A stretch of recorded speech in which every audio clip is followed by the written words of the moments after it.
Hola, ¿qué tal? ¿Cómo estás? Yo soy Ram, bienvenidos a estas las pláticas del Gita. Es un placer estar aquí contigo pues esta noche, un domingo más.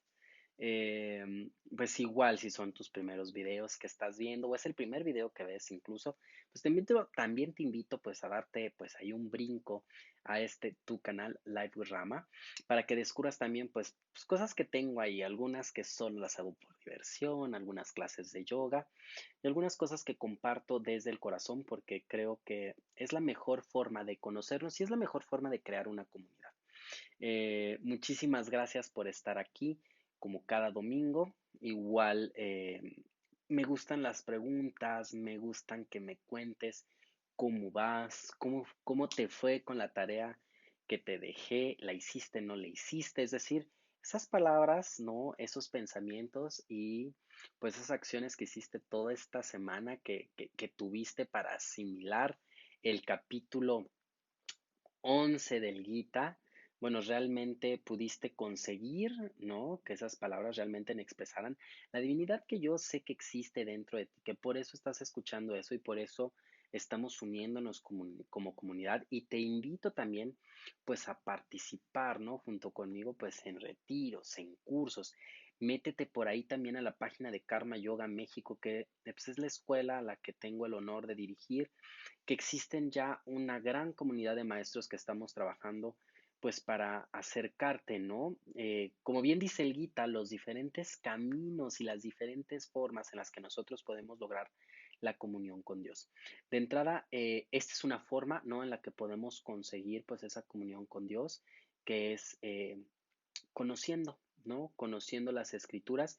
El Gita habla específicamente también, ¿no? De que la mejor forma de conectar con lo divino, pues es a través del método científico de yoga. Y a lo mejor por ahí, si nunca has practicado yoga, ojo, no estoy diciendo que practiques asanas, te estoy diciendo que practiques yoga.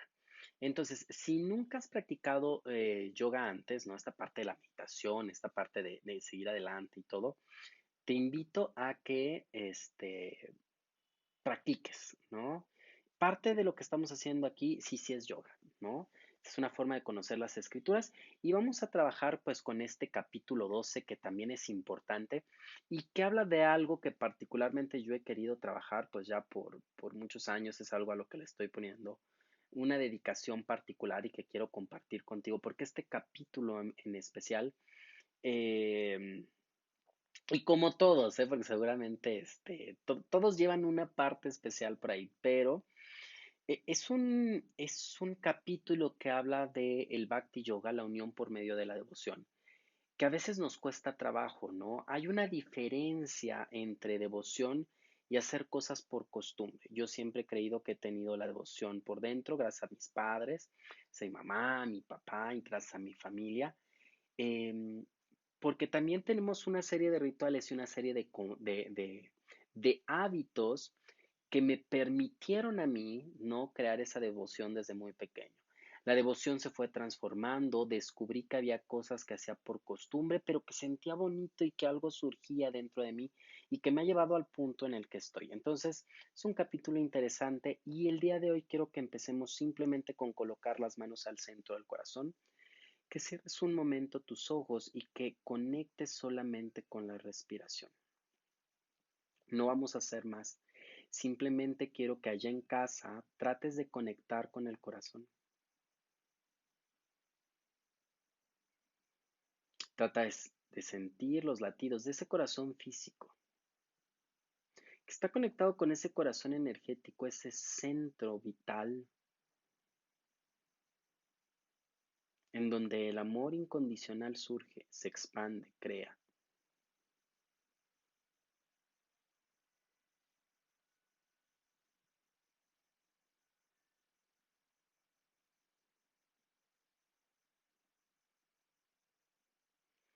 Porque la devoción significa volcar nuestro corazón hacia Dios, sin condiciones, sin esperar nada a cambio, sin pedir nada a cambio, incluso sin esperar que nos conceda los dones divinos que Él mismo nos ha prometido.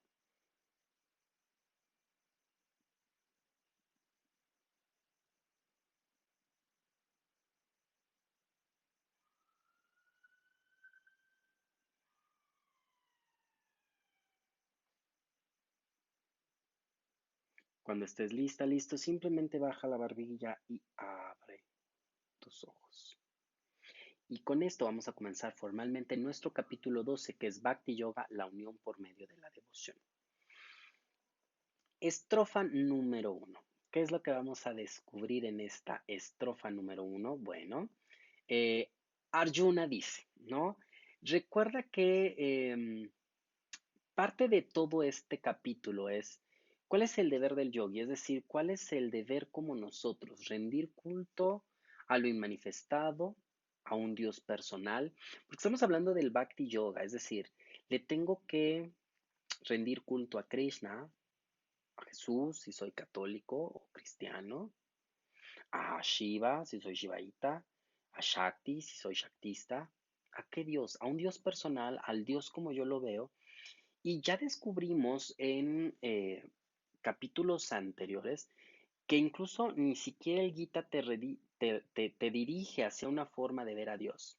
¿Sale? Eso ya creo que quedó claro. Y si no ha quedado claro, bueno, vamos esclareciendo también esos puntos. Pregúntame, cuestióname, opina, que esto le da un poquito más de sabor a estas pláticas. Ahora, esta parte de la estrofa número 1 dice más o menos así, y que esta parte de las primeras estrofas nos va a decir realmente qué tenemos que hacer, el culto a lo inmanifestado o a un Dios personal.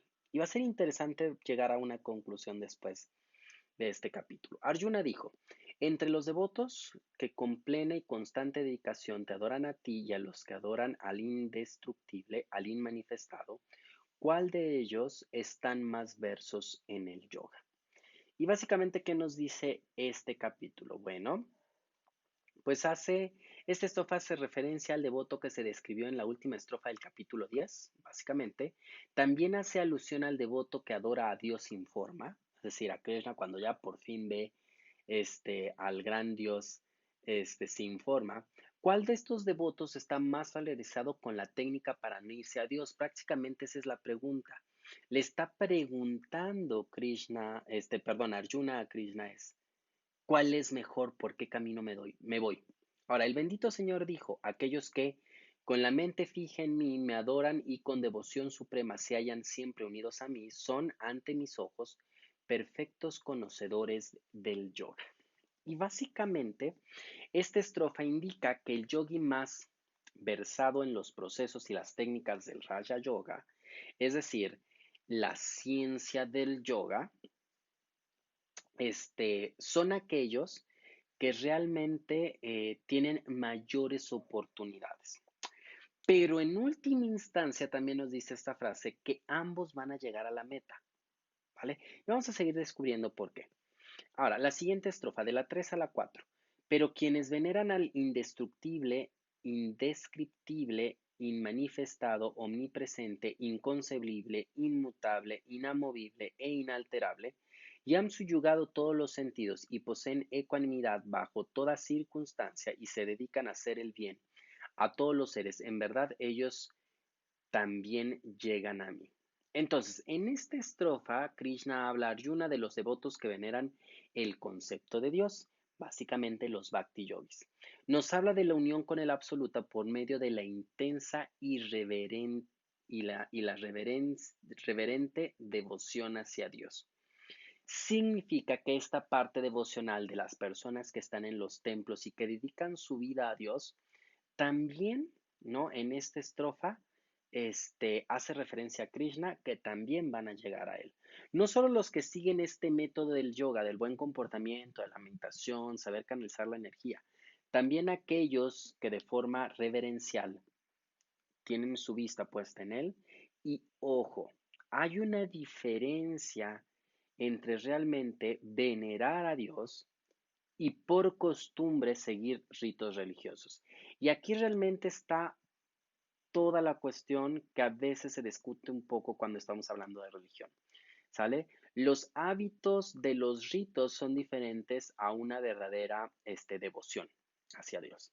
Ahora, estrofa 5. Aquellos cuya meta es el inmanifestado incrementan sus dificultades, pues arduo es el sendero hacia el absoluto para los seres encarnados.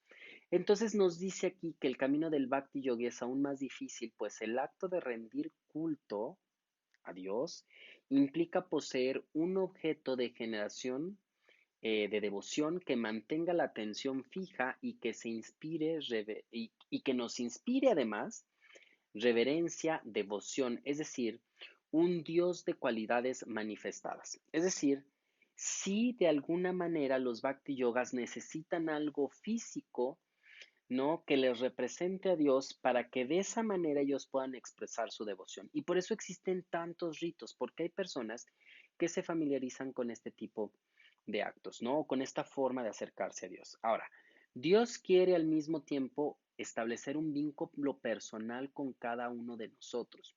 Entonces, ¿qué sucede con esto? Bueno, esta devoción o este vínculo que quiere generar Dios con cada uno de nosotros, por eso es que existen tantas manifestaciones de Él, porque cada uno de nosotros necesitamos algo diferente de Él.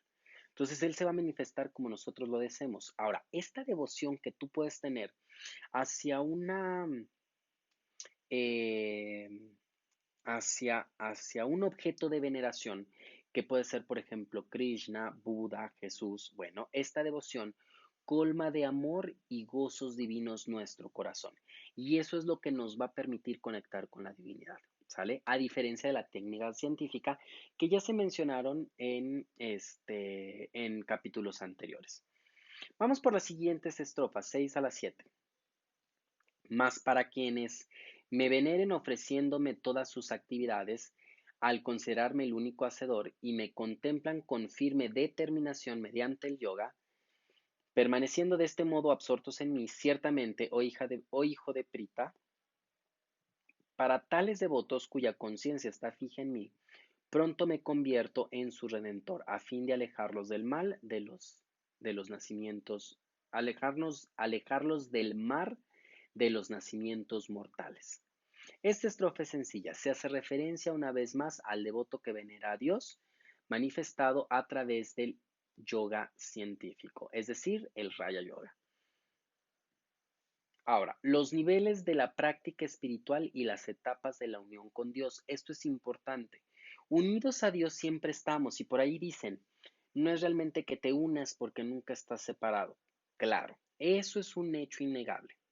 Sin embargo, hay diferentes etapas de esa unión, es decir, la forma en la que nosotros entendemos o la forma o la conciencia que nosotros tenemos de esa unión con Dios es lo que marca las diferentes etapas. Y más o menos aquí nos van a ir explicando un poco cuáles son esas etapas, ¿no? El mismo Gita eh, nos menciona cuáles son las etapas que nosotros vamos a pasar en nuestro camino. Entonces, la siguiente estrofa nos dice así, ¿no? Que es la estrofa número 8. Conserva la mente absorta solo en mí, concentra en mí tu percepción discernidora y, sin sombra de duda, morarás eternamente en mí. Entonces, básicamente, ¿qué nos dice esto? Que aquel que se identifica con el cuerpo utiliza todo su poder de discernimiento ocupado con los objetos sensoriales, es decir, lo que vemos en el exterior. Sin embargo, la práctica de yoga libera la mente o manas y el discernimiento o buddhi de la esclavitud a la que se someten o a la esclavitud que es sometida por los sentidos. Entonces, concentra estas facultades, ¿no? Una vez que nosotros liberamos esa mente y liberamos ese discernimiento de los objetos de los sentidos, nos permite concentrar todas esas facultades para percibir a Dios. Por eso es que es tan eficiente. Ahora, estrofa número 9. Oh Dhananjaya, si no eres capaz de fijar por completo la mente en mí, procura entonces alcanzarme por medio de la práctica constante del yoga. Dhananjaya es otra forma de referirse a Arjuna. Entonces, desde la octava estrofa, ahorita leímos la número 9, desde la octava estrofa hasta la 11ª estrofa de este capítulo, Krishna revela los diversos métodos para llegar a la liberación. Entonces, cada sendero es adecuado para aquellos que han alcanzado cierto grado espiritual. Es decir, no podemos empezar del mismo lugar porque no todos nos quedamos en la vida, en la vida anterior en el mismo punto. Entonces empezamos de diferentes formas. Ahora, una vez que nosotros alcanzamos cierto grado de espiritual, bueno, cualquiera de los senderos es adecuado porque ya tenemos cierto grado de percepción espiritual y cierto grado de percepción de Dios. Ahora, es importante esta estrofa porque aquí Krishna aclara que si el mal karma personal de cada uno de nosotros no nos permite esa conexión con Dios, entonces el camino del método científico es el mejor, porque no necesitas tener la conexión. El camino espiritual dice, practícalo hasta que se genere esa conexión. Por eso es tan importante y por eso es que funciona. Estrofa número 10. Pero si tampoco te es posible persistir en la práctica del yoga, ejecuta las acciones a conciencia y pensando en mí. Incluso si me ofreces tus actividades, alcanzarás el supremo éxito divino. Y aquí, ¿qué nos dice? Bueno, que si el devoto fracasa en la práctica de yoga para permanecer y permanece de entonces de forma inquieta y materialmente activo, es decir, si somos personas que no podemos dejar de ir a trabajar porque además tenemos una familia y porque además tenemos problemas y queremos resolver esos problemas, entonces con devoción y fe en Dios debemos apoyar esas meditaciones que hacemos y que duran muy poquito. Básicamente nos está hablando del karma yoga, es decir, todas esas acciones hazlas con fe y con devoción. Y entonces es meter el bhakti en nuestra actividad mundana. Ahora, la Biblia nos dice, ¿no? Que aquí es una referencia importante porque nos habla sobre la fe, que es un punto clave en esta estrofa. Nos dice, la fe es garantía de lo que se espera y la prueba de lo que no se ve. Y esto es importante porque muchas de las cosas que habla el Gita, como no se pueden percibir a través de los sentidos, se tienen que hacer con fe. Por eso es tan importante que se mencione el Bhakti Yoga en el Gita. Ahora, el remedio para aliviar la inquietud, ¿cuál tú crees allá en casa que sea el remedio para aliviar toda esa inquietud, toda esa parte de no poder terminar o resolver las cosas? El esfuerzo constante. El esfuerzo constante, seguir una y otra vez, levantarte, si te caíste 100 veces, levantarte 101. Ese esfuerzo constante es lo que nos va a permitir esa conexión. ¿Sale? Ahora, la estrofa número 11. Si aún esto eres incapaz de hacer, permanece entonces apegado a mí, considerándome tu refugio, y renuncia a los frutos de todas las acciones a la vez, que continúas esforzándote por alcanzar el dominio del ser. Karma yoga. Debido a las tendencias materiales, es difícil llevar a cabo nuestros deberes espirituales. ¿Por qué? Porque tenemos muchas cosas materiales que atender. ¿Vale? Ahora, el solo hecho de cultivar la fe es suficiente para el inicio y esforzarse en obras desinteresadas para acrecentar nuestra espiritualidad. Lo primero que tenemos que hacer es crecer ese deseo de conectar con Dios y posteriormente iremos recibiendo estas diferentes etapas de conexión con lo divino. Ahora, en la estrofa número 12 nos dice, en verdad, la sabiduría que proviene de la práctica de yoga es superior a la práctica mecánica del yoga. La meditación es más deseable que la posesión de la sabiduría teórica, y renunciar a los frutos de las acciones es mejor que los estados iniciales de la meditación. Tras la renuncia de los frutos de las acciones, la paz interior se presenta de inmediato. Y entonces aquí nos hablas, uno, de la práctica que debemos tener que muchas veces lo hacemos de forma mecánica, es decir, generar conciencia en todo eso que hacemos. Y también es algo importante. Hay muchos maestros con mucha sabiduría teórica. ¿Qué significa?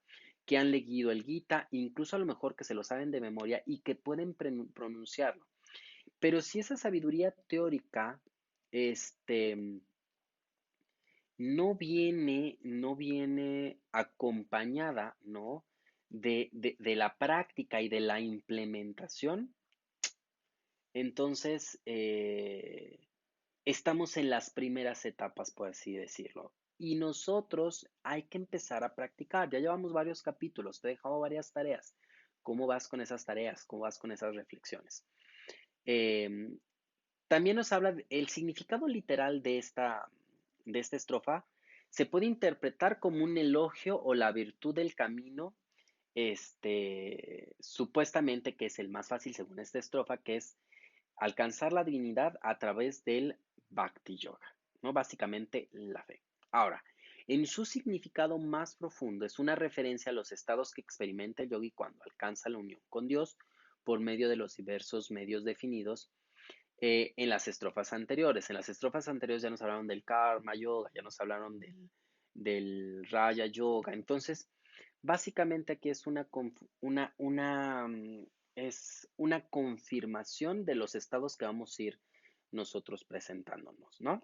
Estrofa de la 13 a la 14. Aquel que esté libre de odio hacia toda criatura es amigable y bondadoso con todos, que se encuentra desprovisto del deseo de posición y del sentido egoísta de identidad con el yo, que es compasivo, que mantiene la ecuanimidad tanto en el sufrimiento como en el gozo y que se halla siempre satisfecho, que es constante en la práctica del yoga, que por medio del yoga procura continuamente conocer el ser y unirse con el espíritu, que posee firme determinación y me ha entregado su mente y discernimiento, ese es mi devoto amado por mí.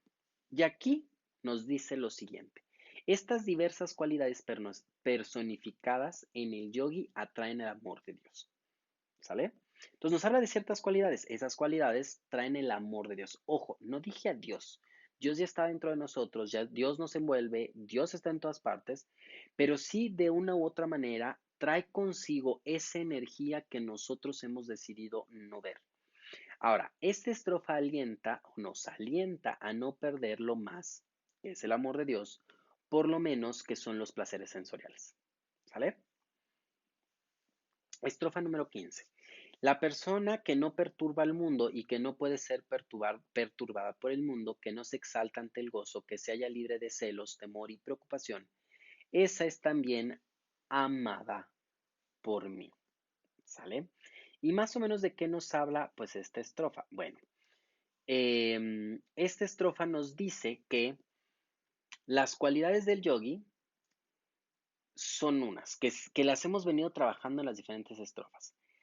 Y lo, a diferencia de un ser humano normal, de un ser humano mundano, que se deja llevar por la agitación de los sentidos, el objetivo de convertirte en yogi es tratar de hacer una pausa y no permitirle que a esa acción que viene del exterior eh, te desequilibre y te haga actuar de formas eh, ajenas o en contra de tu propia o tu verdadera naturaleza divina. ¿Sale? Estrofa número 16. Aquel que esté libre de expectativas mundanas, que es puro en cuerpo y mente, que siempre está dispuesto a trabajar, que no se preocupa ni aflige por las circunstancias, que ha renunciado a toda obra instigada por el ego y los deseos, ese es mi devoto amado por mí. Entonces, el yogi no tiene necesidad de iniciar obra alguna. Una vez que nosotros hemos alcanzado cierto nivel, no tenemos la necesidad, simplemente estamos viviendo en el mundo porque así tiene que ser. ¿Esto qué significa? Que mi felicidad no depende del bienestar del cuerpo físico, ni de los placeres sensoriales, ni de la adquisición de objetos materiales. Y a veces nos peleamos por cosas tan simples de a lo mejor un cuaderno, un libro, una empresa. Es decir, incluso podemos generar odio y rencor por partes del cuerpo que no nos gustan. Entonces, básicamente el yogi está más allá de eso. Y los problemas del cuerpo y de la mente no nos perturban. No importa lo que pueda estar pasando con nuestro cuerpo, con nuestra mente o con el mundo entero, ¿no? Esos problemas para el yogi ya no son importantes. Estrofa número 17. Aquel que no siente regocijo ni aversión ante los aspectos placenteros o tristes de la vida fenoménica, que se halla libre de deseos y pesares, que han extinguido la conciencia relativa del bien y del mal, que me busca con fervorosa devoción, ese es amado por mí. Entonces el verdadero devoto manifiesta una fervorosa devoción en todos los aspectos de su vida. Y aquí es súper importante porque son todos los aspectos de tu vida. Y por ahí a lo mejor vemos maestros, ¿no? Que encarnan a lo mejor en el momento de estar dando clase, en el momento de estar hablando del yoga, en el momento de estar hablando de llamas y ni llamas, realmente encarnan estas cualidades divinas.